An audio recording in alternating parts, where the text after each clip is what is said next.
ইলাহা ইল্লাল্লাহ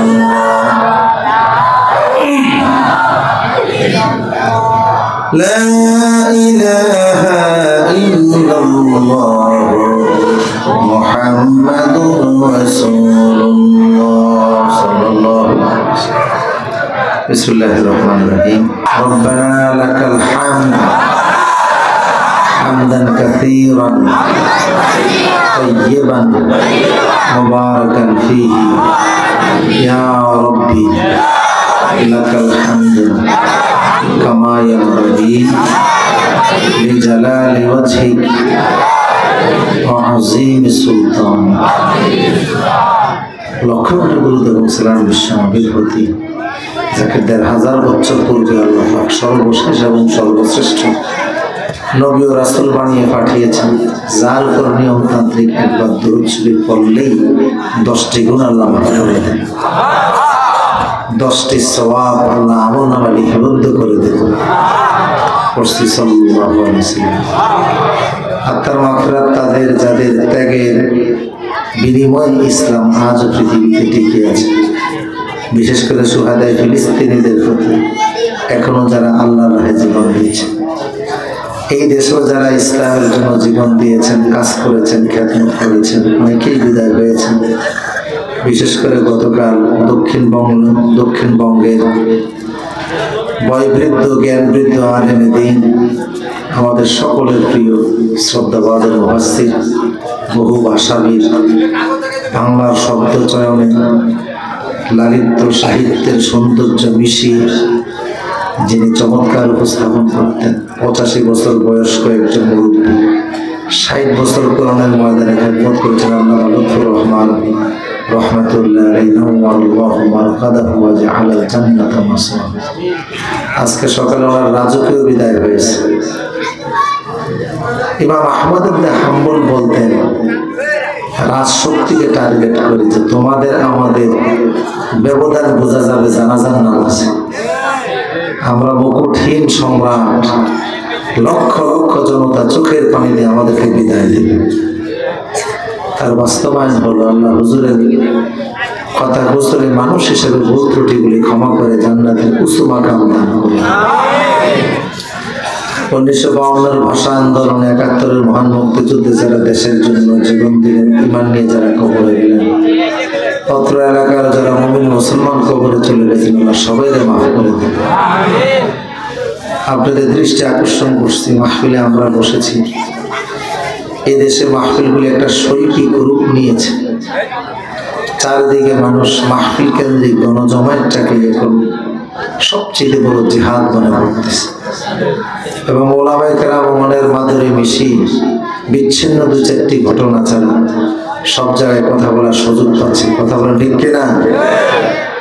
এবং এক একটা মাহফিল বেহেশতের এক একটা বাগান। রাসূল সাল্লাল্লাহু আলাইহি ওয়াসাল্লাম বলেছেন, ওয়াসনামা কওমুন ফি বাইতিন মিন বুয়ুতিল্লাহ ইয়াতলুনা মিন কিতাবিল্লাহ ওয়া ইয়াতাদারাসুনা বাইনাহুম ইল্লা নাযালাত আলাইহিমুস সাকিনাহ ওয়া গাশিয়াতুহুমুর রাহমাহ ওয়া হাফফাত বিহিমুল মালায়েকা ওয়া যাকারাহুমুল্লাহু ফি মান ইনদাহ। যেখানে কোরআন সুন্নাহর কিছু আলোচনা হয়, সেই জায়গায় আল্লাহ শ্রাবণের বৃষ্টির মতো রহমতগুলি বান্দাদের মাথার উপর নাযিল করে দেন। চারিদিকে রহমতে ফেরেশতা দাঁড় করিয়ে দেন। ফেরেশতাদের সিরিয়াল আল্লাহর আরশ পর্যন্ত চলে যায়। শুধু তাই না, রাসূল বলছেন, আল মাহিরু বিল কোরআন মা'আস সাফারাতিল কিরামিল বারারা। কিছুক্ষণ যারা কোরআন শুনবে, আল্লাহ তাদেরকে কিয়ামতে জিবরাইল, মিকাইল, ইসরাফিল এবং আজরাইলের সাথে হাসর নজির করে দিবেন। আজকের মাহফিল তার সফলতা লাভ করেছে, পূর্ণতার দ্বার প্রান্তে পৌঁছে গেছে। চমৎকার প্যান্ডেল, মাইকিং, পোস্টারিং সবই হয়েছে। এখন আমরা একটা সহিনিয়ত করে নিই, মুনাজাতের আগ পর্যন্ত আমরা কেউ এখান থেকে উঠবো না। মারা যাবে ইনশাআল্লাহ। কে কে ঘুমাচ্ছেন হাত তোলেন।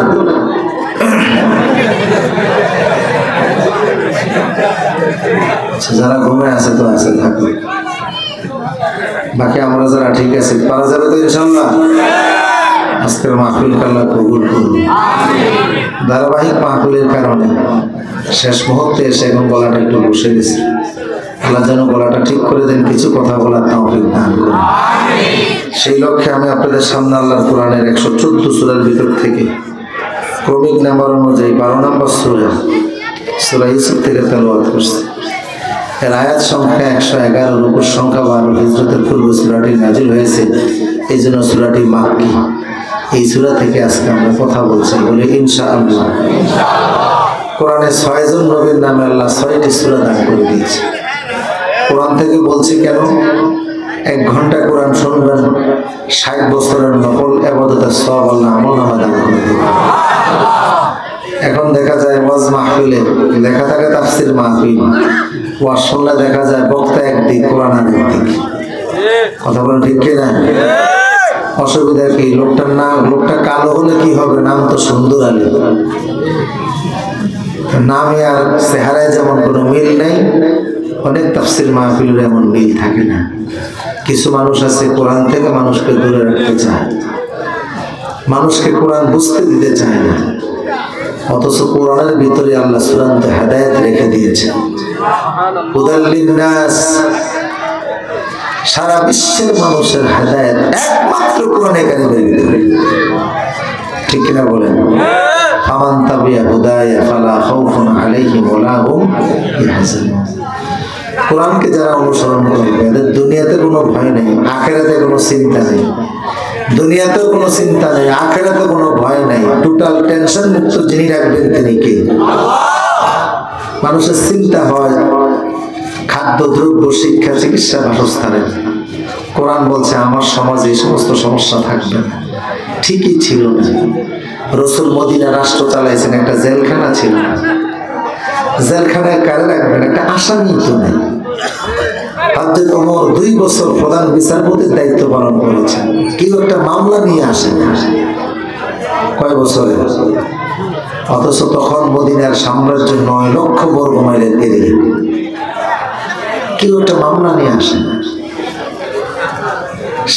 চিকিৎসার অবস্থা হলো এমন যে ইটালি থেকে একজন ডাক্তার মদিনায় এসে 6 মাস চেম্বার খুলে বসে শুধু মশামাছি মারছে, কোনো রুগী খুঁজে পায় না। হযরত ওমরকে জিজ্ঞেস করলেন যে তোমরা মদিনার মানুষকে অসুস্থ হয় না? ওমর বললেন নাহনু কাওমুন লা নাকুল হাত্তা নাজুহা, আমরা তো সেই জাতি যারা খিদা না লাগলে খাই না। এই বাচ্চা, আর যারা খিদা থাকতে থাকতে খাবার পরিহার করে ওদের ভর্তি করে খাওয়া, এটা কাফেরদের স্বভাব। মুমিনরা নবীর তরিকায় খায়। ঠিক কিনা বলেন? তো শিক্ষা, চিকিৎসার গ্রান্টি, বাসস্থানের গ্রান্টি ইসলাম দিয়েছে। কোরআনিক সমাজে ব্যবধান থাকবে না, মানুষের সমতা প্রতিষ্ঠা হবে। যার যেটা হক ইনসাফপূর্ণভাবে কোরআন সেটাই বুঝিয়ে দেবে। ঠিক কিনা বলেন? আর আখিরাতে জাহান্নামের কোনো টেনশন থাকবে না কোরআন মানলে। সেই কোরআনের ছায়াতলে আমরা আসতে রাজি আছি ইনশাআল্লাহ। সূরা ইউসুফ, কোন সূরা? দুনিয়ার যত নবী রাসূল পৃথিবীতে এসেছে, বাংলাদেশে কোনো নবী রাসূল আসেন নাই। ইতিহাসও বলে না, পাঠ্যপুস্তক বলে না। তবে আমাদের দেশে 4 জন সাহাবী আসছে। সাদ বিন আবি ওয়াক্কাস রাদিয়াল্লাহু তাআলা, ওয়াহাব ইবনে মালিক, কাসিম ইবনে উরওয়া, হুযায়ফা ইবনে সাসা, এই 4 জন সাহাবী এসে 69 হিজরি সালে ঠাকুরগাঁতে নিজ হাতে মসজিদ প্রতিষ্ঠা করেছেন। গত 5 বছর আগে ঠাকুরগাঁও জেলা প্রশাসক এক জায়গায় একটা মসজিদের উদ্বোধন করতে গিয়ে যখন মাটি কাটা হলো, তখন সাহাবীদের হাতে নির্মিত মসজিদের নেমপ্লেট সেখানে পাওয়া গেল। সুবহানাল্লাহ পড়ে। তবে আমাদের দেশে কোনো সাহাবীর কবর নেই, ওনারা দাওয়াত দিয়ে আবার চলে গেছে। পৃথিবীর পূর্বাঞ্চলে কোনো নবী রাসূল আসেন নাই, পশ্চিম অঞ্চলেও যান নাই। সমস্ত নবীদেরকে আল্লাহ মধ্য অঞ্চলে পাঠিয়েছেন। নবীদের সংখ্যা লক্ষাধিক। এটা নিয়ে আমরা 1 লক্ষ বা 2 লক্ষ এরকম না বলি, লক্ষাধিক বলি, তাইলে বিতর্ক মুক্ত থাকা যাবে। এখন তো এই দেশে একটার পর একটা বিতর্ক আছে না? কিছু ভাইরা আছে বিতর্ককে খুব উস্কে দিচ্ছে, দিয়া ভাইরাল হওয়ার ধান্দা করতেছে। কথা কোন ঠিক কিনা? কখনো আলিয়া মাদ্রাসা নিয়ে গালি গালাস, কখনো মিয়ারে হক নিয়ে নানান কথা, কখনো অমুক কাফের তমুক কাফের ইত্যাদি বলে কথা বলে আলেমদের মধ্যে একটা ঐক্যের রাস্তা তৈরি হয়েছিল। এটাকে যারা ভেঙে দেওয়ার অপচেষ্টা লিপ্ত, আল্লাহর দরবারে জবাব দিতে হবে। শুধু ফাগরি মাথায় দিয়ে ওয়াজ করলেই চলবে না। মুসলমানদের ঐক্য বিনষ্টের জন্য যারা দায়ী, দুনিয়া তো তাদের লাঞ্ছনার জীবন আল্লাহ উপহার দিবেন। কোরআন বলছে ওয়াতাসিমু বিহাবলিল্লাহি জামিআন। সব গোরানার আলেমরাই কিছুদিন জেলে ছিলেন। জেলে থাকার কারণে তারা বুঝছে যে ভুক পড়েগা, ভাগ পড়েগা, नहीं छोड़ेगा, काला काला जाम जहाँ पाएगा তাহাই খাएगा। ঘটনা এটাই ঘটছে। কথা বুঝেন না? কারণ ইহুদি খ্রিস্টানদের কাছে মুসলমান কে কোন দল করে এটা বড় পরিচয় নয়। যারা খাঁটি মুসলমান, সুন্নি মুসলমান, এরাই বলে তাদের দুশমন। ঠিক কিনা বলুন? এক কাবলিওয়ালা বাংলাদেশে আসছে, মনোযোগ আছে না আপনাদের? কাবলিওয়ালা তার জাম খাইতে মন চাইছে। জামের কালার কি হয়? কালো কালো হয় না? বাঙালিরা জিজ্ঞেস করলো যে জাম খুব সুস্বাদু, দেখলাম খুব মজা লাগে, একটু মিষ্টিও আছে, রসালো, এটা কোনটা? ওই যে গাছ আছে কালো যেটা, ওইটাই জাম। জাম মনে ভাবলো যে আমি গাছের থেকে নিজেই পেরে খাবো, গাছে উঠছে, কিন্তু ওই জাম ধরতে গিয়ে একটার উপর হাত লাগছে, দেখাটা ভোঁ করে উঠছে। এটা যে ভোমর, এটা সে বুঝতে পারে না। তার তো থিওরি সে শিখছে, কালা যেটা ওটাই কি হাতে নিয়ে বলতেছে ভোঁ করেগা, ভাঁ করেগা, नहीं छोड़ेगा, काला काला जाम जहाँ पाएगा। তো সুতরাং কালার যেহেতু কালো, কোনটা ভ্রমর কোনটা জাম সেটা দেখার বিষয় না, ধরবো আর খাবো। কে ফাসকুল্লিওয়ালা, কে গোল টুপি, কে কানিফারা, কে কানিসারা, কে লম্বা টুপি, কে ছোট টুপি, এটা দেখার বিষয় নয়। মুসলমান মানে কাফেরদের দুশমন। আলেমদের ঐক্য বিনষ্টের জন্য যারা দায়ী, বিতর্ক উস্কে দিচ্ছে, এরা আর যাই হোক মুসলমানদের বন্ধু হতে পারে না। কথা বল ঠিক কিনা? মুনাফিক ছাড়া আর কিছু নয়। আল্লাহ এদেরকে হেদায়েত দান করে দেন। দুনিয়ার সব নবী এবং রাসূল, লক্ষাধিক নবী এবং রাসূল সবাই নির্যাতিত ছিলেন। সমকালীন যুগে সবাই নির্যাতিত ছিলেন, নিপীড়িত ছিলেন, নিগৃহীত ছিলেন। নবীরা জেল কেটেছেন, জুলুমের শিকার হয়েছেন, দাঁত ভেঙেছেন, নানান ধরনের ষড়যন্ত্রের শিকার ছিলেন। কথা কোন ঠিক কিনা? অথচ কোন নবী ব্যক্তিগত কোনো কারণে কারোর সাথে মারামারি কাটাকাটি ছিল না।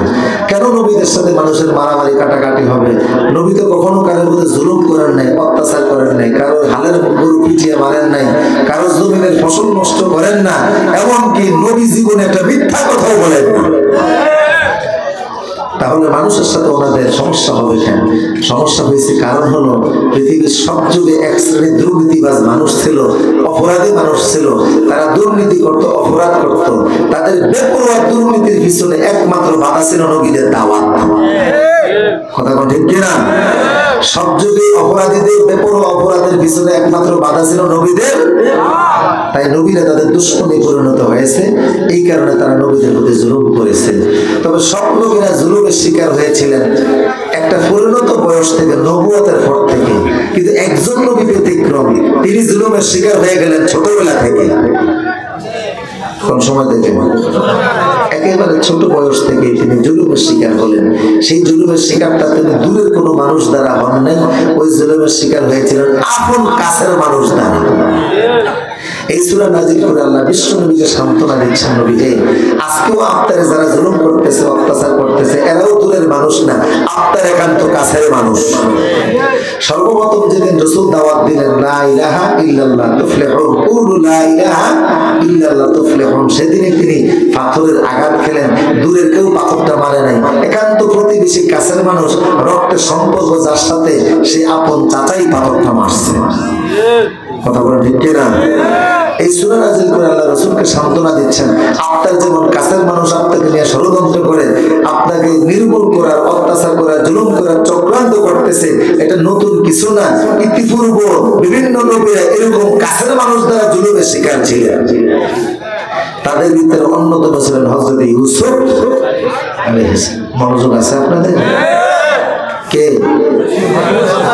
ইউসুফ আলাইহিস সালামের প্রতি ভাইদের এই বৈরী মনোভাব, এই প্রতিহিংসা কেন ছিল? তার কয়েকটা কারণ। এক নম্বর কারণ হচ্ছে বাবা ইউসুফকে ছোটবেলা থেকে একটু বেশি আদর করতেন। বাবার নাম ছিল ইয়াকুব, স্ত্রী ছিল ওনার 4 জন, ছেলে ছিল 12 জন। ইউসুফ এবং বনিয়ামিন এক মায়ের ঘরে। ইউসুফকে একটু বাবা বেশি আদর করতেন। কেন বাবা বেশি আদর করতেন? যে ছেলেটা দেখবেন নম্র ভদ্র, বাবার কাছাকাছি থাকে, বাবার বিছানা পরিষ্কার করে দেয়, বাবার বাজারের ব্যাগটা সাথে নেয়, বাবার গোসলের কাপড়টা আগিয়ে দেয়, বাবার কথা শুনে, বাবার সবসময় আদেশ পালন করে, নামাজ পড়ে, দাড়ি টুপি রাখে, এই ছেলেটার প্রতি তার একটা ভিন্ন ব্যতিক্রমী একটা চিন্তা ভালোবাসা আছে না নাই? পক্ষান্তরে যে ছেলেটা বখাটে টাইপের ইত্রিজিং করে, মাঝে মধ্যে বাপে এই ছেলের কারণে বিচার আচারের সম্মুখীন হওয়া লাগে, মাঝে মধ্যে বাবার পকেটও কাটে। এটার প্রতি বাপের ভালোবাসা আর ভদ্র ছেলেটার প্রতি ভালোবাসা দুইটা একরকম না দুই রকম। ছোটবেলা থেকে ইউসুফের আচার আচরণের কারণে বাবা তার একটু ভালোবাসতেন, কারণ ছোটবেলা থেকে সে ভদ্র। ছোটবেলা থেকে ইউসুফ ভদ্র কেন? কারণ সে তো ভবিষ্যতের নবী হবে। যারা পূর্ণিত বয়সে নবী হয় তারা ছোটবেলা থেকে নবুয়তের আকল জ্ঞান বুদ্ধি আল্লাহ আসমানি কুদরতি নিজ হাতে দান করে দেন। আরবিতে বলে নবী কিনা নবী ওনারা কানা সাবিয়ন, নবী যদিও শিশু তারপরও সে নবী। কথা বলে ঠিক কিনা? এই জন্য ছোট বয়সেও তাদের থেকে কোনো অন্যায় প্রকাশ হয় না। রাসূল সাল্লাল্লাহু আলাইহি ওয়াসাল্লাম যখন মাইকের আওয়াজ ক্লিয়ারলি আপনাদের কাছে, রাসূল সাল্লাল্লাহু আলাইহি ওয়াসাল্লাম যখন হালিমাতুস সাদিয়ার বাড়িতে গেলেন, হালিমা বলে তখন শিশু মুহাম্মদের বয়স মাত্র 12 দিন। আমি তাকে কোলে করে নিয়ে আসলাম। আমি আসার পরে দেখি আমার বাড়িতে বরকতের দক্ষিণা বাতাস আনাগোনা শুরু করে দিয়েছে। আমি তাকে, শিশু মানুষ দুধ পান করাতে হবে, ডান স্তন থেকে দুধ পান করালাম বিসমিল্লাহ বলে, কিন্তু যখন বাম স্তনে আবার তার ঠোঁটটা লাগানোর চেষ্টা করলাম সে লাগাইল না, বারবার পেরিয়ে নিয়ে যাচ্ছে। আমি তার চেষ্টা করেও পারি নাই। পরে নবুয়তের বয়সে জিজ্ঞেস করছিলাম, বাবা মোহাম্মদ শিশুকালে এই কাজটা তুমি কেন করছিলে? শুধু ডান স্তনে দুধ পান করো, বাম স্তনে করো নাই? রাসূল তখন বলল, মা আমি যদিও বাচ্চা মানুষ, 12 দিনের শিশু, তারপরেও আমি জানতাম যে আমার আরেকজন দুধ ভাই আছে, আমি দুধ পান করবো, তাই তো ভাইয়ের হক নষ্ট করতে পারি না। তা আমি এক স্তন থেকে খাইতাম, আরেক স্তনটা আমার ভাইয়ের জন্য আমি রিজার্ভ রেখে দিতাম। ছোট্ট নবী এই আকল, এই জ্ঞান, এই বুদ্ধি কে দিয়েছেন? 12 দিনের বাচ্চার হক বুঝে। যারা ছোটবেলা থেকে মানুষের হক বুঝলো তারা বড় হওয়ার পরে বুঝে না। আল্লাহু আকবার বলেন। এই জ্ঞান, এই বুদ্ধি নবীদেরকে আল্লাহ দিয়েছেন। আমরা তো ছোটবেলা নিজের ভাষা অনেকে কথা বলি না, কত কিছু আমরা খাইছি। অনেক সময় দেখা যায় মানুষের ক্ষেতের ফসল নষ্ট করছি, মানুষের গাছের পেয়ারা, এটা সেটা কত কিছু আমরা খাইছি। নবীদের দ্বারা এগুলি হয় না। নবীরা ছোটবেলা থেকে পবিত্র ছিলেন।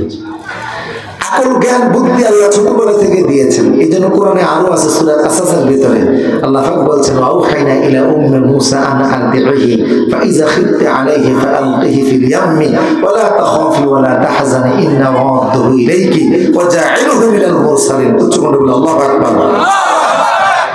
মূসা আলাইহিস সালামের মারফতে আল্লাহ ইলহাম করে বলেন, মুসলমান তুমি টেনশনে আছো, মানসিক চাপের ভিতরে আছো।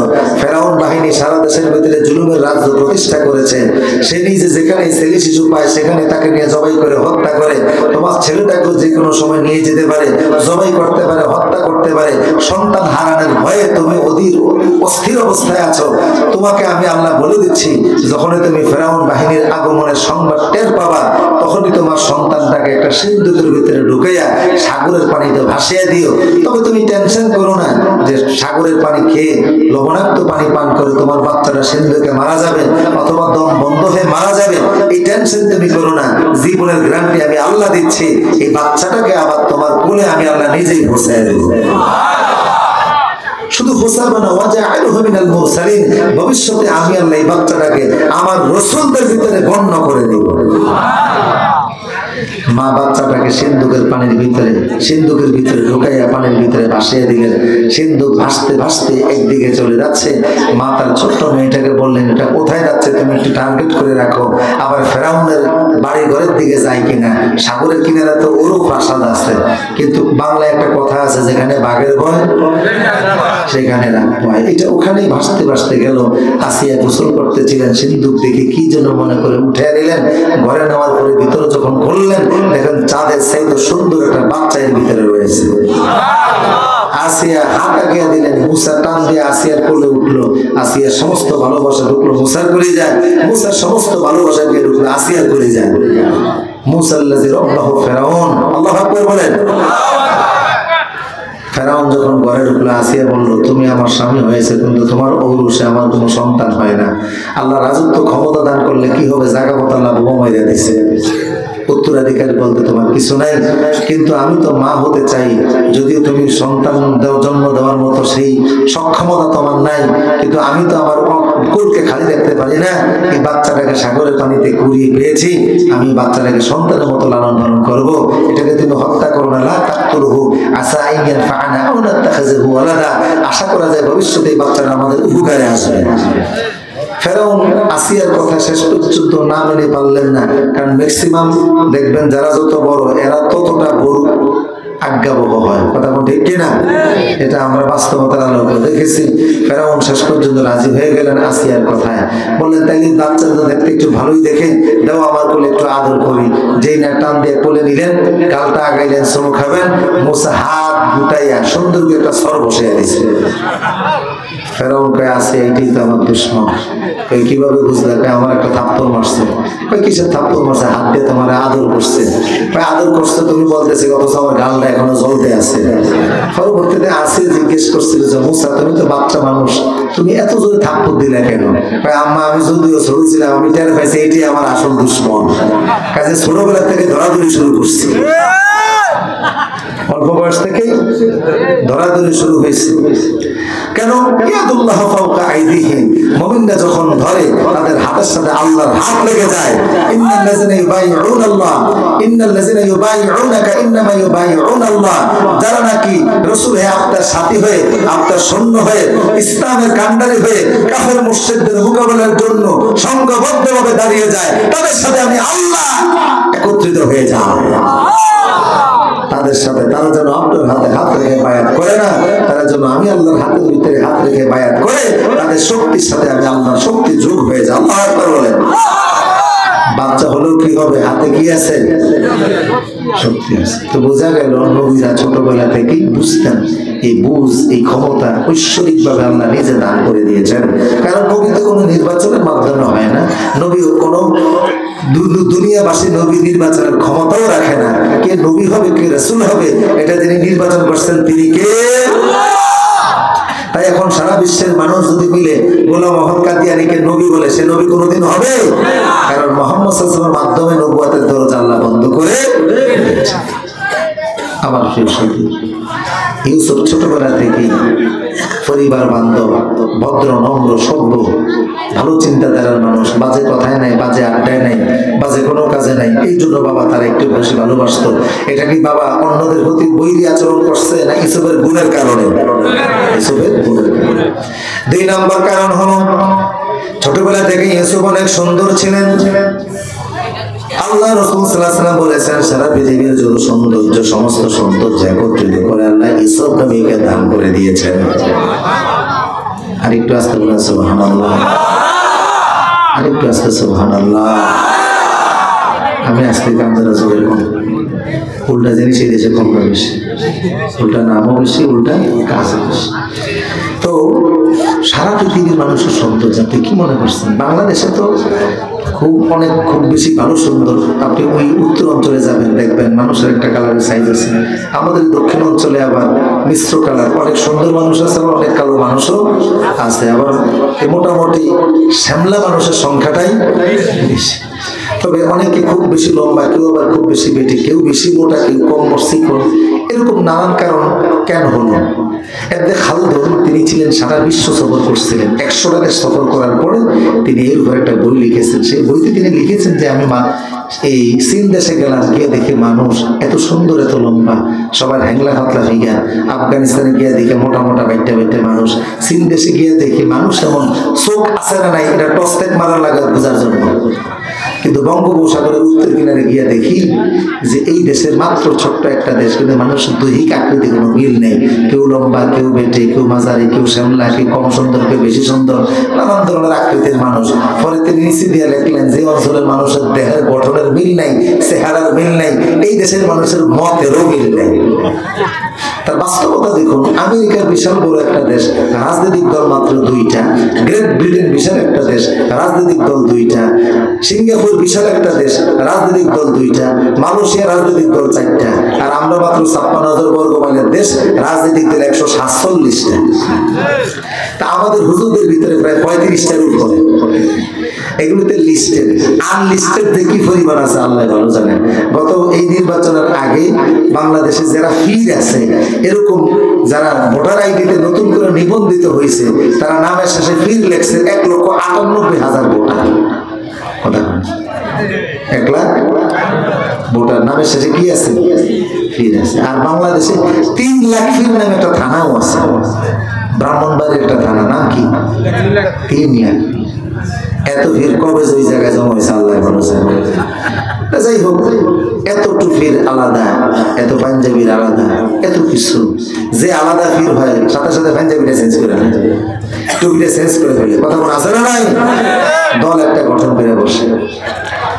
আমার ফিলোসফি খোঁজ দিলে দেখা যায় যে চেয়ার টেবিল ছাড়া, সভাপতি, সেক্রেটারিয়া, দপ্তরিয়া, দারোয়ান ছাড়া আর কিচ্ছু, বিশাল বড় দল। কারণ কি? এই দেশের মানুষের দৈহিক আকৃতির মিল নাই, মতেরও মিল নাই, এই জন্য দল কম না বেশি?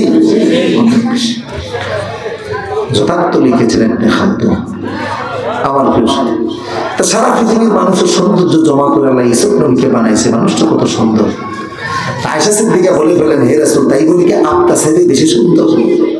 তো রাসূল এটা বলেন নাই যে আয়েশা আমি তো ইউসুফের চাইতে বেশি সুন্দর। এটা বললে একটা অহংকারের বউ বাতাস গন্ধ পাওয়া যায়। আর রাসূল তো নিরহংকারী মানুষ ছিলেন, মুতাওয়াদিআ, অত্যন্ত বিনয়ী মানুষ তিনি ছিলেন।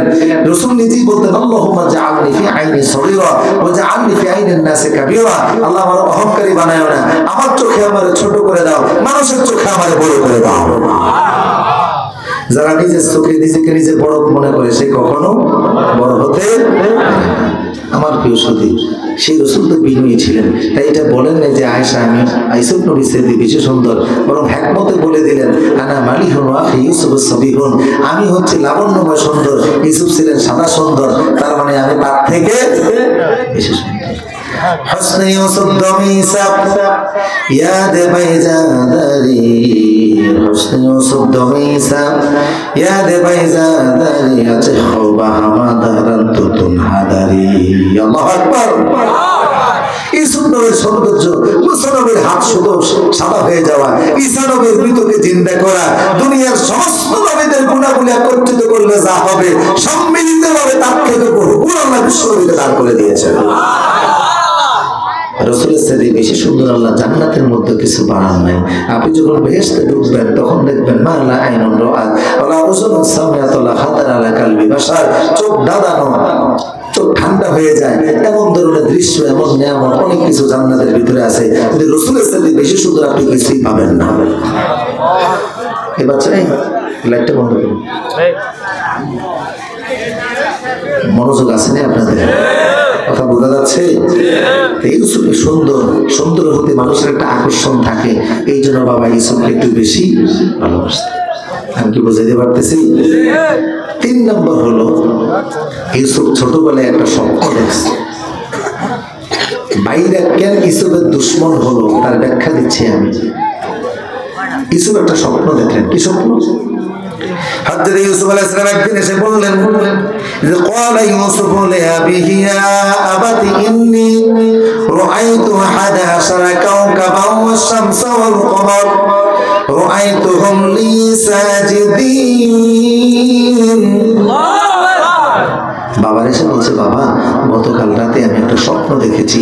কি স্বপ্ন দেখেছো বাবা? আমি দেখলাম আকাশের সূর্য, আকাশের চাঁদ আর 11টা তারকা সব মিলে আমার সিজদা করতেছে। সূর্য আমাকে সিজদা করে, চাঁদও আমাকে সিজদা করে, 11টা তারকা আমাকে সিজদা করে। স্বপ্ন শোনার পরে বাবা তাৎক্ষণিক ইউসুফের মুখ চেপে ধরলেন, বললেন, সাবধান, খবরদার, পৃথিবীর কোনো মানুষ যেন তোমার এই স্বপ্নের কথা তো জানবেই না, বরং লা তাকুসুস রুয়াকা আলা ইখওয়াতিকা ফায়াকিদু লাকা কাইদা। এমনকি তোমার একান্ত বাবার, একই বাপের ঔরসে জন্ম নেওয়া যে ভাইগুলি আছে, তারাও যেন কখনো তোমার স্বপ্নের কথা জানতে না পারে। কেন? ফায়াকিদু লাকা কাইদা, জানলে তারা তোমার বিরুদ্ধে এখন যে চক্রান্ত ষড়যন্ত্র করতেছে এটা আর বহু গুণে বাড়ায় দেবে। তখন এত মানুষের এক ষড়যন্ত্রের মোকাবেলায় তোমার বাপের সংসারে জীবন কাটানো কঠিন হয়ে যাবে, কাজেই কখনো সত্যের কথা কাউকে বলা। বুঝতেছেন আপনারা কথা? বাচ্চা মানুষ একটা স্বপ্ন দেখছেই, বাপে এমন কি বুঝলেন যে ভাইদের কাছে মানুষের কাছে বলতে নিষেধ করে দিলেন? আমি কি বুঝতে পারতেছি কি স্বপ্ন তিনি দেখলেন? এরকম বাপেও বা কি বুঝলেন? আরে বাবা তো সাধারণ কোনো মানুষ না, বাবা তো আল্লাহর পয়গম্বর। ইউসুফের স্বপ্ন শুনে বাবা বুঝে ফেলেছে যে ইউসুফের স্বপ্নের ভিতরে কিছু মেসেজ আছে। এক নম্বর মেসেজ হলো, স্বপ্নই বলে ইউসুফ ভবিষ্যতে আল্লাহর নবী হয়ে যাবে। কি হবে? দুই নম্বর হলো, ইউসুফকে শুধু আল্লাহ নবুয়ত দিবেন না, রাষ্ট্র ক্ষমতাও দান করে দিবেন। নবুয়তও পাবে, রাষ্ট্র ক্ষমতাও পাবে। দুইটা যখন ইউসুফের মাঝে এক হয়ে যাবে, তখন তার সম্মান এত বাড়বে, তার সম্মানের স্বীকৃতি দিতে গিয়ে আমি বাবা, আমিও তাকে সেজদা দিব, তার মা তাকেও তাকে সেজদা দিবে, তার 11 ভাই তারাও তাকে সেজদা দিবে। সে যে দেখছে সূর্য তাকে সেজদা করে, সূর্য মানে আমি তার বাবা, মা চাঁদ তাকে সেজদা করে, চাঁদ মানে তার মা, 11 তারকা তারে সেজদা করে মানে তার 11 ভাই। দুনিয়ার মানুষ তো তারে সেজদা দিব, আমি বাবাও তারে দিব, তার মাও দিবে, তার 11 ভাইও দিব। আপনারা বলতে পারেন মানুষই মানুষের সেজদা দেওয়া, আমরা তো শুনছি এটা চিরতরে হারাম। বাবা আবার কেমন ব্যাখ্যা করে, আমি তোমার সেজদা দিব, তোমার মাও দিবে, ভাইরাও দিবে। মানুষ তো মানুষকে সেজদা করা জায়েজ না, এটা তো হারাম। তাহলে বাবা এমন ব্যাখ্যা করে কেন? প্রশ্ন আছে না? নাই? বুঝার মতো বিষয় হলো, ঈসা আলাইহিস সালাম থেকে নিয়ে শুরু করে আদম আলাইহিস সালাম পর্যন্ত সমস্ত নবীদের শরীয়তে, সমস্ত নবীদের ইসলামিক আইনে, সমস্ত নবীদের আল্লাহর বিধানে সম্মানিত ব্যক্তিকে সম্মানের স্বীকৃতি দেওয়ার জন্য সেজদা দেওয়া আল্লাহ হালাল করে দিয়েছিলেন। শুধুমাত্র উম্মতে মুহাম্মদের বেলায় আমাদের জন্য আল্লাহ চূড়ান্তভাবে আইন করে দিলেন যে আল্লাহ ছাড়া পৃথিবীর কোনো মানুষের সামনে সেজদা তো দূরের কথা, সম্মানের জন্য মাথা নত করাও যাবে না। রাসূল সাল্লাল্লাহু আলাইহি ওয়াসাল্লাম পরিষ্কার ভাষা বলে দিয়েছেন, উম্মত তোমরা কেউ কাউকে সেজদা দিবে না। আমি আমার উম্মতের কাউকে যদি সেজদা দেওয়ার অনুমতি দিতাম, তাহলে উম্মতের নারীদেরকে বলতাম তারা যেন তাদের স্বামীকে সেজদা দিয়ে সম্মান করে, ইজ্জত দেয়, মর্যাদা দেয়। সাবধান নারীরা, যত ফর্দ দিতে পারো স্বামীকে সম্মান করো, সেজদা দেওয়া যাবে না। কথা বুঝতেছেন কি না? আমাদের শরীয়তে একমাত্র সেজদার মালিকানাটা কার? সবাই বলেন কার? কেউ কাউকে সেজদা দেওয়ার অনুমতি। আমরা যখন এই কথা বলি, তখন বন্ড ফিরেরা তার বন্ড মুরিদের শিখায়, এই মৌলবীরে জিজ্ঞেস করো, মৌলবী যে বললো আল্লাহ ছাড়া কারোর সামনে মাথা নত করা যাবে না, ফিরে সেজদা দেওয়া যাবে না, মাজারে সেজদা দেওয়া যাবে না, তাহলে মৌলবীরে জিজ্ঞেস করো, ফেরেশতারা যে আদমের সেজদা দিয়েছিল, এই কথাটা কোরআনে আছে না? আছে না? ফেরেশতারা আদমের সেজদা দিয়েছে, কোরআনে আছে না? আল্লাহ বলেছেন উসজুদু লি আদম, আদমের সেজদা করো। ফাসাজাদু, সমস্ত ফেরেশতারা সেজদা করলো, ইল্লা ইবলিসা, একমাত্র কে করে নাই? আবা ওয়াস্তাকবারা ওয়া কানা মিনাল কাফিরিন। সে সেজদা না করার কারণে অভিশপ্ত হলো, লানত প্রাপ্ত হলো, জিল্লতের জিন্দেগি গ্রহণ করলো, আল্লাহর জান্নাত থেকে চিরতরে বঞ্চিত হলো। কথা বল ঠিক কিনা? কয়টা হুকুম লঙ্ঘন করার কারণে? একটা সিজদা না দেওয়ার কারণে জান্নাতের ফ্যাসিলিটি থেকে সে আজীবনের জন্য বঞ্চিত হয়ে গেল। সেটা ভিন্ন আলোচনা। আমি যেদিকে আপনাদের মনোযোগ আকর্ষণ করতেছি, আপনারা আছেন না আমার সাথে? ইনশাআল্লাহ। আচ্ছা, মাঝে মধ্যে যে টেকুইয়া, তাতে আমিও বুঝি যে আপনারা শুনতেছেন। রাতের আলোচনা করবো, বুঝছেন? গতকালকের মাহফিল ছিল এই রংপুর মিঠাপুর, তার আগের দিন ছিল নীলফামারী। প্রধান বক্তারা দ্বারা 2টা। কষ্ট হয় খুব। তার মানুষগুলো খুব ভালো, সাদা মনের মানুষ, ফ্রেশ মনের মানুষ, কোনো কোনো ভিতরে কোনো জটিলতা কুটিলতা নাই। যত জটিলতা কুটিলতা দক্ষিণ অঞ্চলে, উত্তর অঞ্চলে খুব কম। খুব ফ্রেশ মনের মানুষ। আমার বিষয়টা আমার স্বীকৃতি, আমার দিকে থাকে না। যা বলছিলাম, তাইলে আল্লাহ ছাড়া কাউকে সেজদা দেওয়া। আমরা যখন বলি যাবে না, তখন বন্ড মুরিদের বলে ফেরেশতারা যে আদমের সেজদা দিয়েছিল কোরআনে আসেনি। কোরআনে তো আছে। তো যদি কোরআনে থেকেই থাকে, ফেরেশতারা আদমের সেজদা দিল আল্লাহর সামনে, এটা যদি জায়েজই হয়, কোরআনেও যদি থাকে, তাহলে আমার মুরিদ আমার সেজদা দিলে হারাম হবে কেন? সত্য একটা দলিল দেয়া দিছে কোরআন থেকে। এখন দলিল যেমন, জবাবটা তো ওইরকম হওয়া লাগে। যেমন কুকুর ওইরকম মুগুর না হইলে তো হয় না। কথা বলা ঠিক কিনা? আদমের শরীয়তের এই জায়গাটা তুমি খুঁজে ফেলে আরেকটা পাও না। আদম আলাইহিস সালাম পৃথিবীতে ছিলেন 1000 বছর, আল্লাহ পাক ওনাকে সন্তান দিয়েছিলেন অনেক, 119 জোড়া সন্তান ওনার হয়েছিল। কম বেশি যাই হোক 119 কম না, 119 জোড়া সন্তান, একজন না জোড়া, একটা ছেলে একটা মেয়ে, একটা ছেলে একটা মেয়ে। এখনো দেখবেন অনেক জায়গায় টুইন বেবি হয়। তারপরে একবার দেখলাম জার্মানিতে এক মহিলার 55টা হয়েছে। কয়টা? 55 হয়েছে। কি এর বাচ্চাগুলো সব ইঁদুরের বাচ্চা, মানে ওই যে বন্ধ রাখছিল, যখন সুযোগ পাইছে মিছিল সুদ্ধা বাইরে গেছে। তো কালকে দেখলাম মনে হয় কোথায় যেন একজনের 9টা হয়েছে। এই দেশে তো মেয়ে জন্ম নিলে বাবাদের মন খুব খারাপ। এই 55টা যদি ছেলে হইতো বাপের লাভ দেখে কে, কথা কোন ঠিক কিনা? আর মেয়ে হওয়ার কারণে চেহারা কালো করে আছে না। একটা পত্রিকার ভিতরে দেখলাম যে এক মহিলার 9টা মেয়ে হয়েছে। এই 9 মেয়ে হওয়ার কারণে বাবার তো খুব মন খারাপ ছিল। পাড়া প্রতিবেশী, এলাকাবাসী, বন্ধু বান্ধব পরামর্শ দিছে এরা তালাক দিয়ে বিদায় করে দেয়। কিন্তু লোকটা আমার স্ত্রীর ভক্ত ছিল, বললো না এগুলি তো স্ত্রীর কোনো হাত নাই, স্বামী হিসাবে তার একা দায় আমি দিতে পারি না, এখানে আমারও হাত আছে। কোরআন বলছি ইয়াহিবুল মাইয়াশা উনাসা ওয়ায়াহিবুল মাইয়াশা উযকুরা, যারে খুশি আমি ছেলে দেই, যারে খুশি আমি মেয়ে দেই, যারে খুশি ছেলেও দেই, যারে খুশি মেয়েও দেই, যারে খুশি কিচ্ছু দেই না।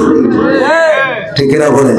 কাজে বউরে তালাক দিয়ে লাভ কি? সে যে সন্তানগুলো জন্ম দিয়েছে এককভাবে তো সে দায়ী না, তারে দায়ী করে খামাখা লাভ কি? আল্লাহ যেহেতু দিচ্ছে নামাই না, কোনো উপায় নাই। এখন 9টা মেয়ে, 3টে MBBS ডাক্তার, 3টে হেড মিস্ট্রেস, এরপরে কলেজের প্রফেসর, ইউনিভার্সিটির শিক্ষিকা। এখন এলাকাবাসী চূড়ান্ত সিদ্ধান্ত নিয়েছে মহিলাদের ঝুলি পুরস্কার দেওয়া দরকার। কথা কয় না? আগে কইছে তালাকের কথা, এখন কয় ঝুলি পুরস্কার দিতে। আবার বৃহস্পতি, ছেলে হোক মেয়ে হোক, এগুলি কার হুকুমে হয়? আল্লাহ সুবহানাহু ওয়া তাআলার নির্দেশেই হয়। তা আদম আলাইহিস সালামকে 119 জোড়া ছেলে এবং মেয়ে আল্লাহ দিলেন। এখন আদম আল্লাহরে বলে যে আল্লাহ আমি বেয়াই বানাবো কারে? পৃথিবীতে তো আর কোনো মানুষ নাই, আমি এবং হাওয়া এই দুইজন পৃথিবীতে আগমন করেছি। ইন্না খলাকনাকুম মিন যাকারিন ওয়া উনসা, আমি এবং হাওয়া এই দুইজনের মাধ্যমে পৃথিবীতে আবাদ করেছেন, আমাদেরকে আপনি বহুমাত্রিক সন্তান দিয়েছেন। পৃথিবীতে আর কোনো মানুষ নাই, ছেলেও বিয়ে করবো কার মেয়ে, মেয়েও বা বিয়ে দেবো কার ছেলের কাছে। আল্লাহ বললেন আজ যেহেতু মানুষ নাই, তোমার মেয়েকে তোমার ছেলের কাছে বিয়ে দাও। তবে একসাথে যে ছেলে মেয়ে জন্ম নিয়েছে এদের সাথে এদের বিবাহ শাদী হবে না। এখন যে ছেলেটা জন্ম নিল আগের বারে জন্ম নেওয়া মেয়ের সাথে, এখন যে মেয়েটা জন্ম নিল আগের বারে জন্ম নেওয়া ছেলের সাথে তুমি বিয়ে করিয়ে দাও। কথা বুঝে থাকলে বলুন তো, আদম যে নিজের মেয়ের বিয়ে দিতেন কার ছেলের কাছে? কথাটা জোরে বলেন না, কার ছেলের কাছে? এখন এই উম্মতের কেউ যদি দলিল দিয়া বলে আদম নিজের মেয়ের নিজের ছেলের কাছে বিয়ে দিলেন, এইটা যদি হালাল হয়, আমি আমার মেয়েকে আমার ছেলের কাছে বিয়ে দিলে হারাম হবে কেন? এটা দলিল না শয়তানি? ঠিক তেমনি ভাবে কেউ যদি বলে ফেরেশতারা আদমের সিজদা দিয়েছে, এইটা যদি হালাল হয়, আমার মুরিদ আমার সিজদা দিলে হারাম হবে কেন? এটাও দলিল নয়, শয়তানি। ঠিক না বলেন? সিজদা দেওয়া যাবে না, মাথা নোয়ানো। আমরা যখন বলি মাথা নোয়ানো যাবে না, তখন বন্ড ফির তার মুরিদের শিখায়, এই মৌলবীরে জিজ্ঞেস করো মৌলবী ক্ষেতের মধ্যে কোনোদিন জ্বালা রয়েছে? কথা কন না, আপনারা কোনোদিন জ্বালা রয়েছেন? জ্বালা রইতে গেলে মাথা নোয়ান লাগেনি। জ্বালা রইতে গেলে যদি মাথা নোয়ান যায় হয়, আমার মুরিদ আমার সাথে মাথা নোয়ালে সমস্যা কি? আচ্ছা, ক্ষেতের মধ্যে জ্বালা রইতে গেলে মাথা নোয়ান লাগে। এখন আমরা কি শুধু ক্ষেতের মধ্যে জ্বালা রইতে গেলে মাথা নোয়? জোতার ফিতা বাঁধতে গেলে মাথা নোয় না?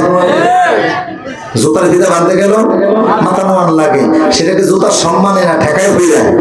বোঝা গেল ঠেকায় বললে মাথা নোয়ান যায় আছে, কাউকে সম্মান দেওয়ার জন্য মাথা নোয়ানো যাবে না,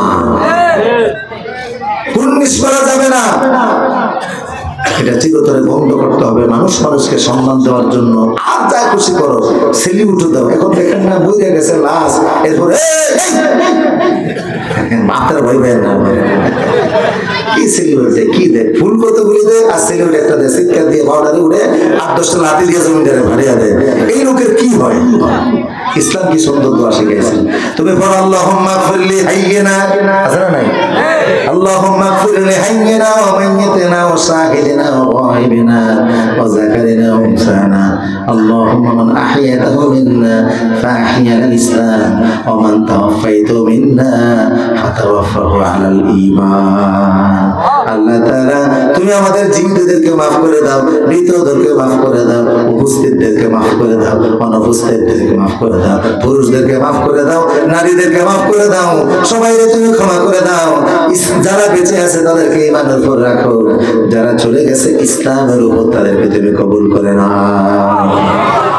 মুসলমানদের দোয়া কি সুন্দর, মুসলমানদের শব্দ হলো বহু বচন দিয়া, জমার সিগা দিয়া। তার মানে সারা পৃথিবীর মানুষের জন্য আমাদের দোয়ার ভিতরে কল্যাণ আছে না নাই? আমার বৃহস্পতি ইউসুফ আলাইহিস সালাম, মনে আছে কি কথা? বাবা বলে দিল, ইউসুফ তুমি যে স্বপ্ন দেখেছো এই স্বপ্নের ব্যাখ্যা হলো এমন একটা দিন আসবে, আমি তোমার বাবা আর তোমার মা 11 ভাই মিলে তোমাকে সেজদা দিবে। খবরদার ইউসুফ এই স্বপ্নের কথাটা কাউকে তুমি বলতে। বাবা নিষেধ করে দিল।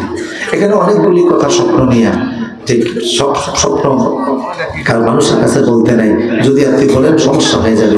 কিছু স্বপ্ন শয়তান মানুষকে দেখায়, কিছু স্বপ্ন আল্লাহ মানুষকে দেখায়, কিছু স্বপ্ন মানুষের মনের খেয়ালে দেখায়। কথা বল ঠিক কিনা? আল্লাহ মানুষের স্বপ্ন দেখায় কেন? ভবিষ্যতে আল্লাহ আপনাকে পুরস্কার দিবেন, সেই পুরস্কারটার অগ্রিম অ্যাডভান্স সুসংবাদ আল্লাহ আপনাকে জানিয়ে দেন। অথবা ভবিষ্যতে আপনার বিপদ আসতে পারে, সেই বিপদ থেকে আগাম সতর্ক করার জন্য আল্লাহ মানুষকে দিয়ে স্বপ্ন দেখান।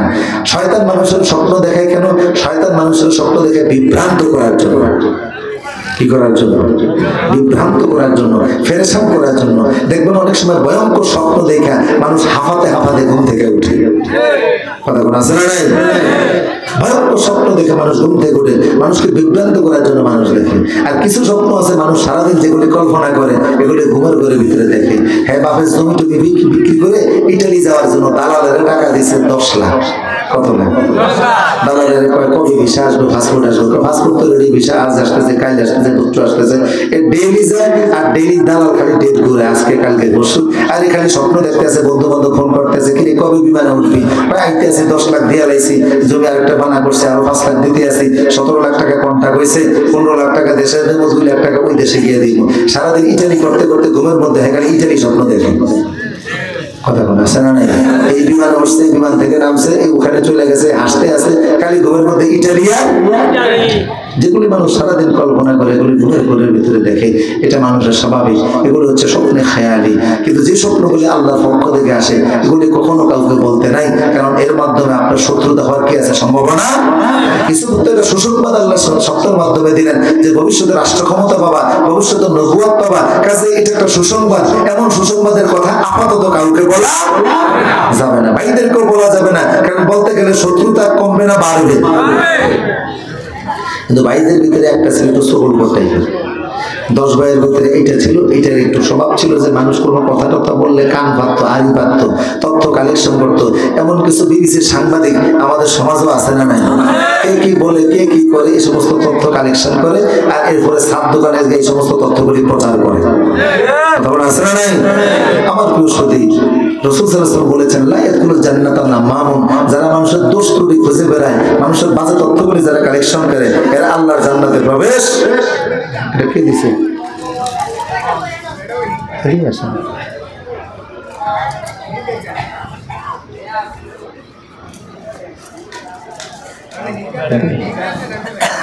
একটু জিকির করেন, লা ইলাহা ইল্লাল্লাহ।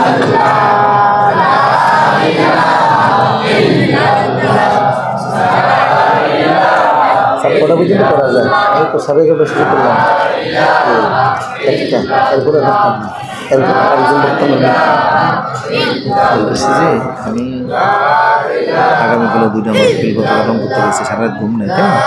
আমি সবার সাথে কথাবার্তা বইলাইছি, একটার বেশি 1 মিনিটও রাখতাম না। আমরা আরেকজন বক্তা ঠিক করে রাখতেন, আসার জন্য আধা ঘন্টা চালাইব, ঠিক আছে?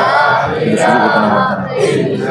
আমি এটাও প্রায় 15-2 ঘন্টার মধ্যে হয়তো ঠেলে মিলে নেব আর কি, এরপরে সম্ভব হতো না। একদম ঠিক করে একদম শুরু হতো না। লা ইলাহা ইল্লাল্লাহু মুহাম্মাদুর রাসূলুল্লাহ সাল্লাল্লাহু সাল্লাল্লাহু। আমার প্রিয় সদী, আমার দিকে তাকান। তাইলে ইউসুফ আলাইহিস সালাম বাবা নিষেধ করে দিলেন যে খবরদার এই স্বপ্নের কথা কাউকে বলা যাবে না। কিন্তু ওই সকল কোট্টাকের ভাইটা এটা কিভাবে হোক তথ্যটা কালেকশন করে ফেলছে। এখন সে অন্য বাহিনা শুধু অন্যান্য মানুষের কাছে বলা শুরু করছে। নাউজুবিল্লাহ বলবেন না? হাদিস শরীফের মধ্যে আসছে, বুখারী বর্ণনা, মাররা রাসূলুল্লাহ সাল্লাল্লাহু আলাইহি ওয়াসাল্লাম আলা কাবরাইনে, আল্লাহর নবী 2 কবরের পাশ দিয়ে অতিক্রম করতেছিলেন। এরপরে তিনি বললেন যে আমি দেখতে পাচ্ছি 2 কবরের ভিতরে আযাব হচ্ছে।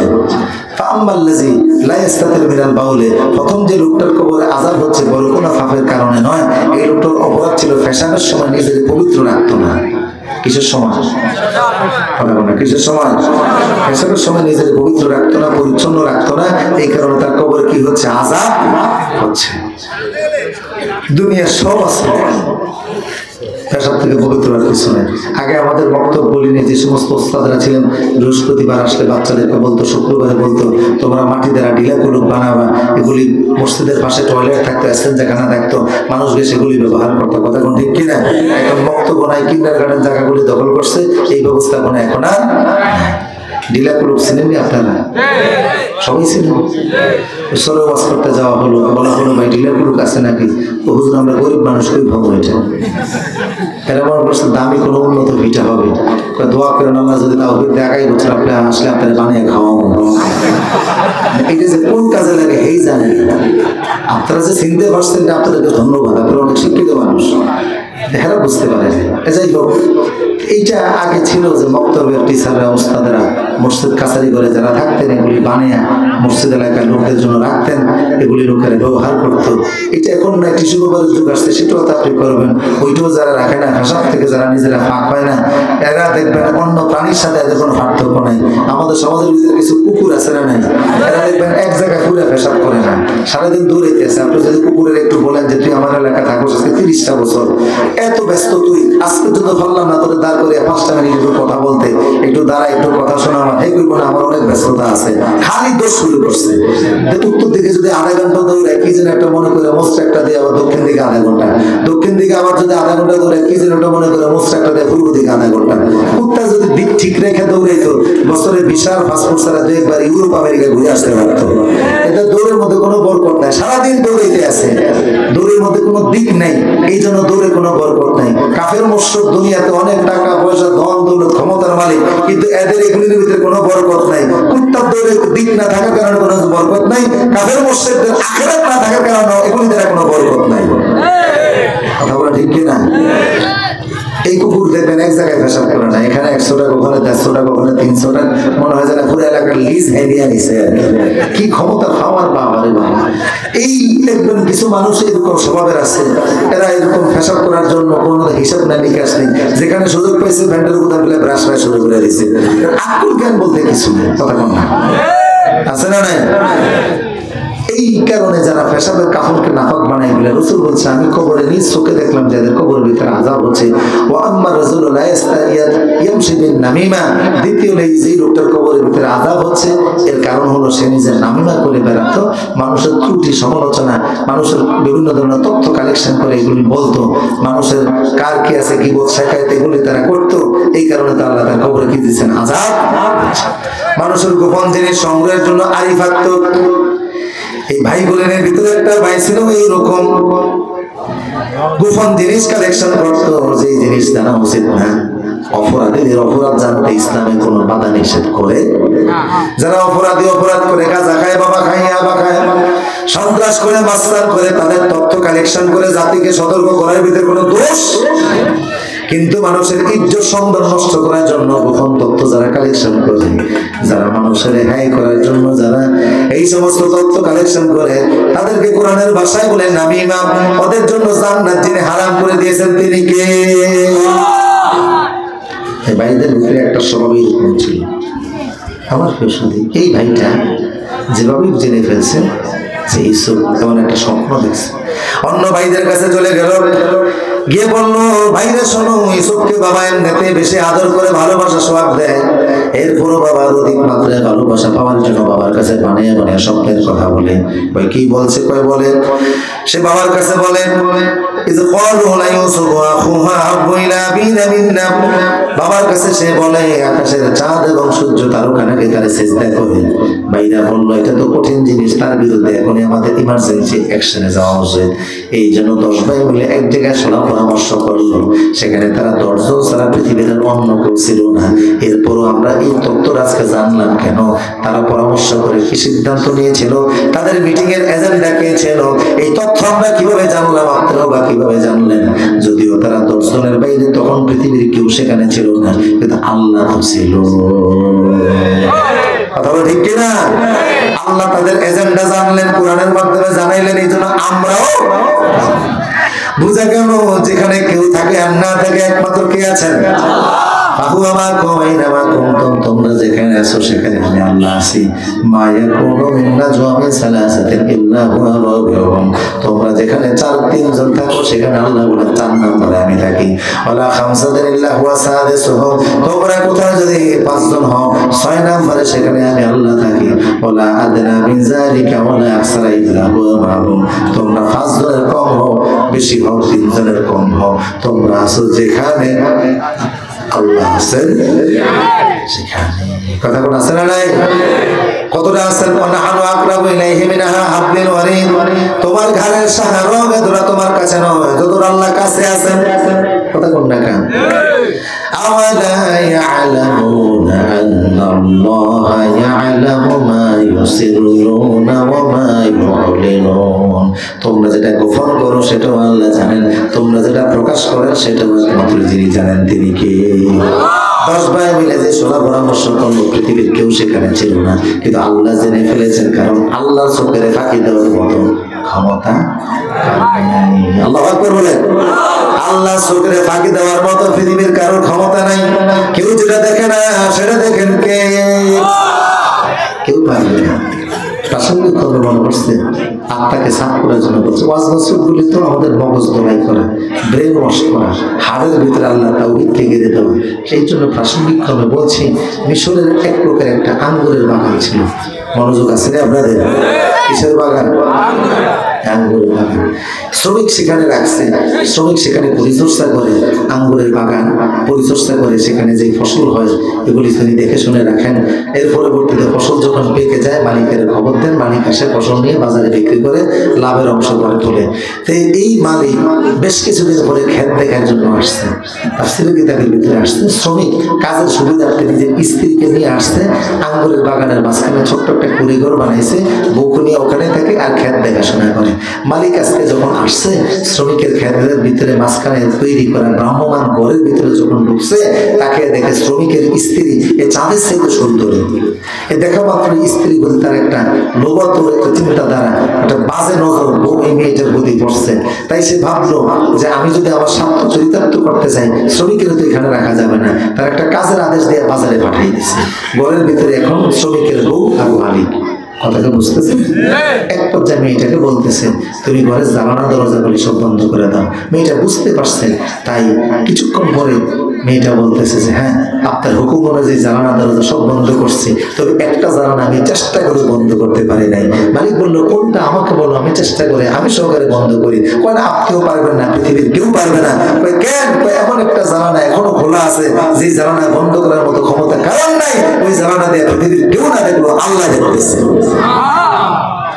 কে দেখতেছে? আল্লাহ দেখতেছে।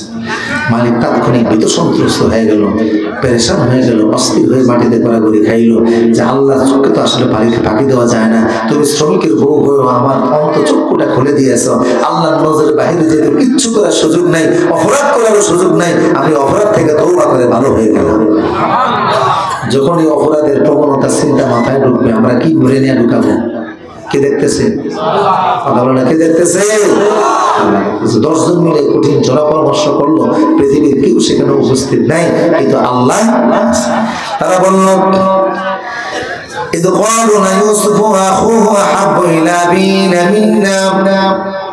আমাদের বাবা ইউসুফকে আমাদের চাইতে একটু বেশি ভালোবাসে। এটা অযৌক্তিক। কেন যুক্তি? কারণ এইসব ছোট মানুষ, বয়স তার কম, সংসার অবনটন লাগলে আমাদের 10 ভাইয়ের ইনকাম করার ক্ষমতা আছে, শারীরিক সক্ষমতা, মানসিক সক্ষমতা আছে। ছোট হওয়ার কারণে সেটা ইউসুফের নাই। বাবা অসুস্থ হয়ে গেলে অসুস্থ বাবার সেবা করার মতো যোগ্যতা ইউসুফের নাই, কিন্তু আমাদের ভাইদের আছে। কাজে বাবা উচিত, যেই বাবার সংসারে অভাব লাগলে ইউসুফ ইনকাম করার ক্ষমতা নাই, আমরা 10 জন পারবো। বাবা অসুস্থ হলে বাবার সেবা করার মতো যোগ্যতা ইউসুফের নাই, আমাদের 10 ভাইয়ের আছে। এই জন্য বাবার উচিত আমাদেরকে বেশি ভালোবাসা, সম্মান করা, আমাদেরকে বেশি মহাব্বত করা। ওইটা না করে বাবা উল্টা ইউসুফের বেশি ভালোবাসতেছে। ইন্না আবানা লাফি দালালিন মুবিন, আমাদের বাবা একটা গোমরাহির ভিতরে আছে। জোরে বলুন নাউজুবিল্লাহ।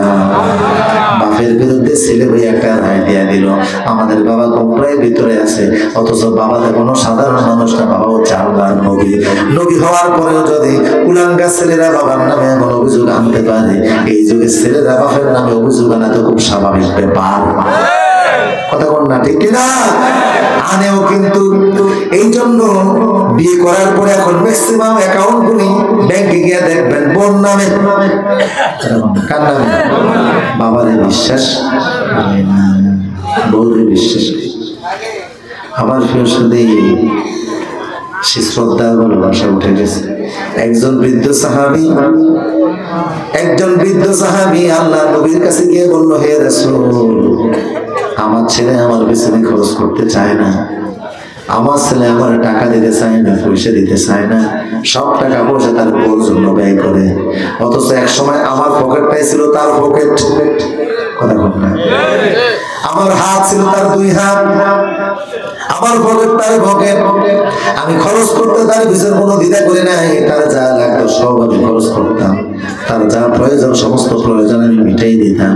কিন্তু এখন আমার 2 পা ছিল তার 2 পা, আমি তারে কোলে নিয়ে কত কাঁধে দিয়ে হাঁটাহাঁটা করছি, আমার 2 হাত ছিল তার 2 হাত, তার মানে তারে আমার হাতে দিয়ে 2 কোলে নিয়ে বুকের সঙ্গে মিশাইয়া কতদিন রাত কাটাইছি। আমার সারা জীবনের ইনকাম ছিল তার পকেট, তার যা লাগতো চিকিৎসা থেকে নিয়ে সব আমি খরচ করছি। এখন সে ইনকাম করে কিন্তু আমার দিতে চায় না, সব বউরে দেয়। আল্লাহ রাসূল ছেলেটাকে ডাক দিলেন, বললেন, তোমার বাবার অভিযোগ সত্য কিনা? ছেলে বলল, হ্যাঁ ইয়া রাসূলুল্লাহ, এটা সত্য, আমি ইনকাম করি কিন্তু খরচ করি আমার বাবা। আল্লাহ রাসূল বললেন, আমি যে একটা রায় এখন দিয়ে দিচ্ছি, এটা তোমাকে মনে লাগবে। আনতা ওয়া মালুকা লিআবিকা, তুমি নিজেও তোমার বাবার, আর তুমি সারা জীবন যত সম্পদ অর্জন করবা সবগুলো মেরে মালিক না তোমার বাবা। আল্লাহু আকবার বলেন। বুঝে আসছে যে কথা? আমার বৃহস্পতি ছেলে হইয়া বাবার বিরুদ্ধে রায় দিলে, বাবা ভুলের ভিতরে আছে, তাই না? এখন কি করা উচিত? কিছু তো আমাদের পথের কাটা। কেন বাবা কিছু করে বেশি ভালোবাসে, হিংসা লেগে গেল। দেখবেন হিংসা দূরের মানুষ আপনার নিয়ে করে না, আপনার কাছের মানুষগুলি করে। কথা বলা ঠিক কিনা? হিংসা কিন্তু দূরের মানুষ করে না, কাছের মানুষগুলি করে। আর হিংসা এমন এক আগুনের নাম, যার অন্তরে থাকে তারই জ্বালায়, অন্যর কোনো কিছু হয় না। হিংসুক আল্লাহর কাছে এতটা ঘৃণিত, সর্ববেলাতে এত আল্লাহ তারে ক্ষমা করেন। রাসূল বলেছেন, লা ইয়াতানিল্লাহু ইলা সামাইদ দুনিয়া, আল্লাহ প্রথম আসমানে সর্ববেলাতে রাতে আসেন। এরপরে তিনি বলেন, তোমরা কে কি চাইবা আমার কাছে চাও, যার কিছু ক্ষমা লাগবে আমি ক্ষমা করে দেব, যার টাকা লাগবে টাকা দেব, যার সম্পদ লাগবে সম্পদ দেব, রিজিক লাগবে রিজিক দেব, গুনাহ থাকলে মাফ করে দেব। সব আল্লাহ বলতে থাকেন। এক পর্যায়ে বলে দেন, তোমাদের যা কিছু চাহিদা আছে সব তো মিটাইলাম, তবে আমি সবাই দেখবে পুরোভাবে ব্যাপকভাবে ক্ষমা করবো না। হিংসুক যারা আছে আজকে রাতে তাদের জন্য কোনো ক্ষমা নাই। মাহাসেন আমার বৃহস্পতি আপন কাছের লোকেরাই কিন্তু হিংসা করে। ভাইরা মিলে বলল, ইসুফকে বাবা বেশি ভালোবাসে, বাবা এটা ভুল করে, কাজে পথের কাটা সরিয়ে দেওয়া উচিত। ইসুফের বিরুদ্ধে চূড়ান্ত সিদ্ধান্ত নেওয়ার সময় এখনই আমাদের হাতে। সবাই মিলে বলল, কি সিদ্ধান্ত নিবা? ভাইরা মিলে বলল, চলো উক্তলো ইউসুফা, প্রথম সিদ্ধান্ত হলো ইসুফকে আমরা হত্যা করে ফেলি। আপন ভাই হইয়া হিংসার আগুনে জ্বলে পুরা মরতে মরতে এক পর্যায়ে ভাইয়ের বিরুদ্ধে সিদ্ধান্তটা কি নিল, কি করবে? কথা বল না কা? হত্যার মতো জঘন্য পাপ তারা করবে সিদ্ধান্ত নিয়ে নিল। অন্য কেউ কেউ বললো, যদি তোমরা হত্যা করে ফেলো তাইলে তো তোমরা মারাত্মক অপরাধী হয়ে যাবা, বাবার কাছেও তোমরা ঘৃণিত হয়ে যাবা, আল্লাহর কাছেও অপরাধী হয়ে যাবা, আল্লাহর কাছে হত্যা মামলার আসামি হয়ে যাবা। কয় তাইলে অবস্থাটা যখন খারাপ হয়ে যাবে, সামান্য হিংসার কারণে একটা মানুষের মেরে ফেলবা, আর এই কারণে তোমরা বড় মানের অপরাধী হয়ে যাবা, আর ঘটনা যদি প্রকাশ হয়ে যায় সবার পাশের কাজটা জোড়া লাগবে। বলুন না কা? কোনো অসুবিধা নেই, আমরা গোপনে কাজ করবো আর অপরাধ করবো আল্লাহর কাছে। আমরা তওবা করে তারপরে ভালো মানুষ হয়ে যাব। চিন্তা করছেন? টেন্ডেন্সিটা কি, মেন্টালিটিটা কি, মেন্টালিটি কি, টেন্ডেন্সি কি, চিন্তা কি, চেতনা কি? কই এখন অপরাধ করি, ভবিষ্যতে তওবা করে ভালো মানুষ।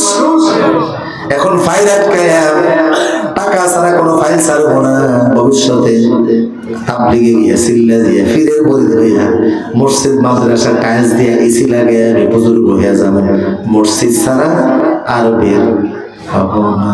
কথা বল না, এরকম কিছু বুজুর্গ আছে না? এখন অপরাধ করে ভবিষ্যতে তওবা করে। এখন আমি ডাক্তার, রোগী আসছে, অসুস্থ মানুষ, বুড়া মানুষ, গরিব মানুষ, খেটে খাওয়া মানুষ, অজাসি টেস্ট দেয়া দিছে ছাপায়া। এই টেস্টের কোনো প্রয়োজন ছিল না, তারপরও দেয়া দিছে। টেস্ট করাইতে করাইতে লোকটার